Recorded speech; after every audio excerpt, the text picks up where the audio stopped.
go over with you some ways to use and work with memory wire. So you're gonna think of memory wire like a slinky. It can be used for earrings, necklaces, you can do it for bracelets, you can do it for all different uses when you're looking at it and working with it. It's a great way to get rid of some random beads and to have easy, carefree jewelry to give as gifts or even use as decor.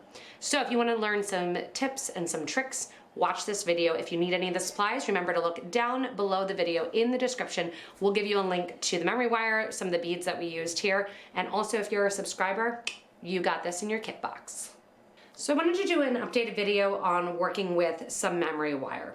There's a lot of different options when you are working with memory wire for how you're going to make your project look. I have just 3 simple materials here, some faceted check glass, some glass pearls, and some seed beads. I have my silver plated memory wire, and I want to show you how we're going to take it out of the package, how we're going to cut it, and how we're going to make our piece, because there's several different options. So I'm going to take my memory wire out of my packaging here, and I want to keep the packaging because I think it's helpful because it has the little instructions on the back there. So once you take it out, make sure to, I usually just fold this over and kind of tuck it inside and back in the bag. Memory wire is heated, that it's a little bit brittle. What that means is it's springing back into its shape, and when you cut it, you can cut it and it's going to go back into the shape and spring back the way that it was. So think of it almost like a slinky.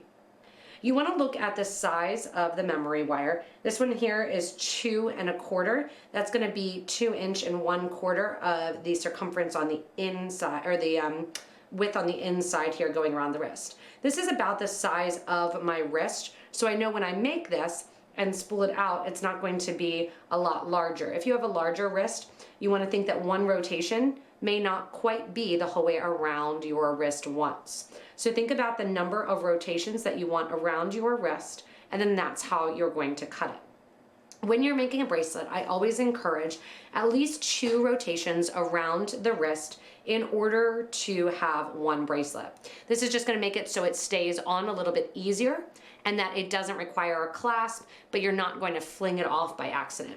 If you only have a bracelet that stays on with one little loop here, sometimes you can lose that bracelet. So 2 loops, just like you're talking coiled eye pins, I usually say 2 is that way. 2 loops here for the memory wire bracelet will do it. When I say 2, I'm gonna let the bracelet relax, and then I'm gonna go in and cut where that area is. When you cut your memory wire, thinking about the size, you're going to want to use memory wire cutters. If you have wire cutters out of your regular jewelry making pliers set, I would encourage not using them for memory wire because it is a little bit tougher to cut. Go into a random toolbox, get a wire cutter, use that if you don't have the memory wire cutter. Once you decide how many loops you are going to do, and I'm going to say, all right, I want to do my 4 loops there. I'm going to go to the bottom of that 4th loop, 1, 2, 3, and 4, and I'm going to cut that memory wire. Go in there with those snips, cut it. You can see how that cut happened and that it's a nice cut. I've got my 4 loops here that I'm going to design. When I'm looking at materials, I can either make a bracelet that is all the materials together, or I can make 3 separate bracelets and have them that I can take one off, stack them together. I can mix and match the pattern. I can do them in basically a color block or a block design.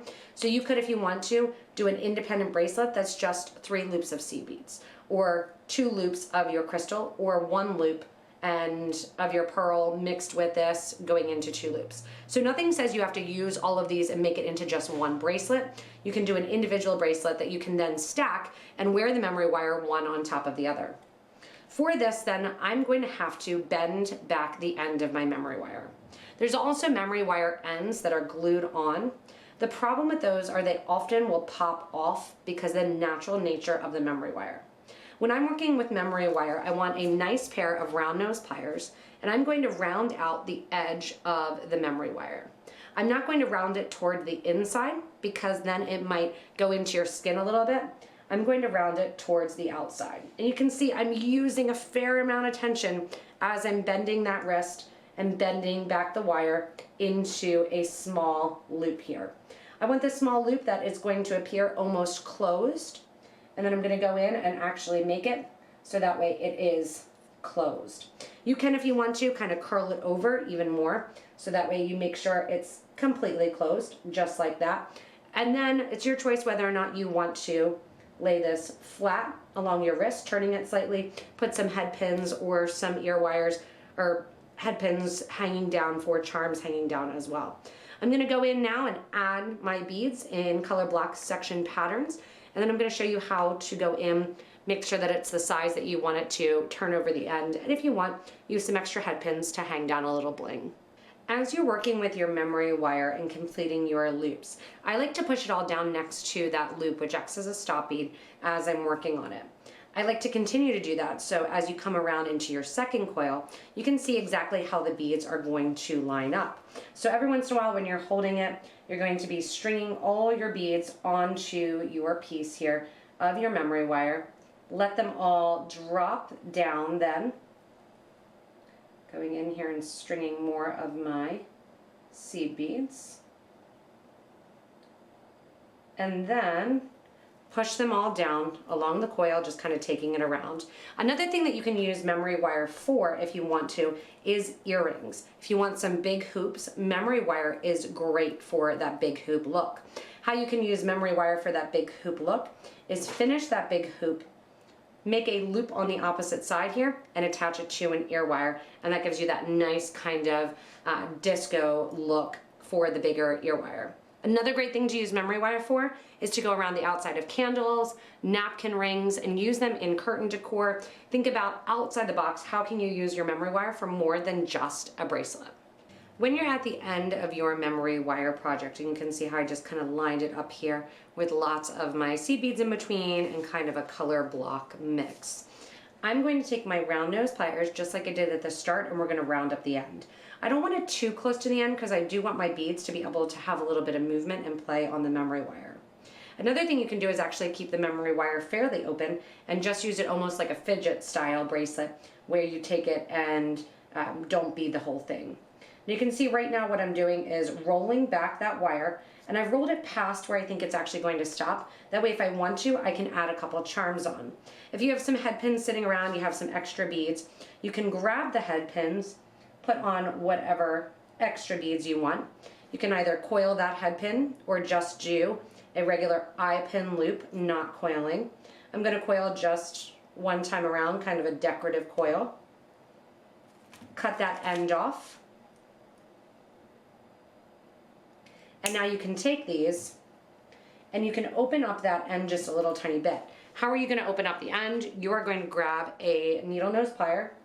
You're going to turn that bracelet awkwardly to the side, open up that loop that you just did a tiny bit, slide on that little charm, and then close that up, pushing it back down into place so that you're not going to lose that little charm.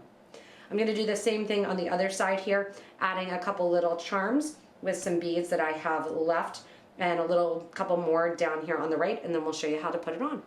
Once you have all your little charms on, if you choose to do that, or just coiling it into a smaller loop, you have your memory wire bracelet, which is going to work as a bangle up and down your arm. When you take it off, you're just going to uncoil it like this rather than pull back. It keeps its form, and then when it's time to put it back on, again, coil it back around your wrist, adding it on, and there you have it. Memory wire bracelet also will work if you want to as a necklace. Just be aware once you stretch it to that size, if you're doing a choker style, that it's not going to go back into that bracelet form as easily because it does stretch just the tiniest bit. I love doing these bracelets as a way to use up materials, as a way to pull combinations of colors together, and a really stress-free design that you just stretch on and stretch off. Great for vacation, going places, and having that fun look. Another idea you can do is hang down some of those charms. And again, we still have extra memory wire to make some matching earrings if we want to, using some seed beads and just dropping a pearl down at the end. Thanks so much for joining me in this little tips and tricks video for working with memory wire. Hopefully your creative juices are flowing and you're thinking about all the beads that you could use, have fun, and create some very simple and easy gift-giving jewelry or decor ideas. It's a great way to use up your beads, and also you don't need to know the actual size of wrists, anklets, necklaces, or even candles that you may put it around as you're designing. Remember, if you need any materials like the memory wire, go ahead and look below the video in the description. We'll put links there to get back to our site. As always, if you're a subscriber, have fun creating with your memory wire that you got in your subscription kit box. Thanks so much for watching. Don't forget to subscribe so you don't miss anything from us here at Potomac Beads, and stay tuned for more inspirational designs.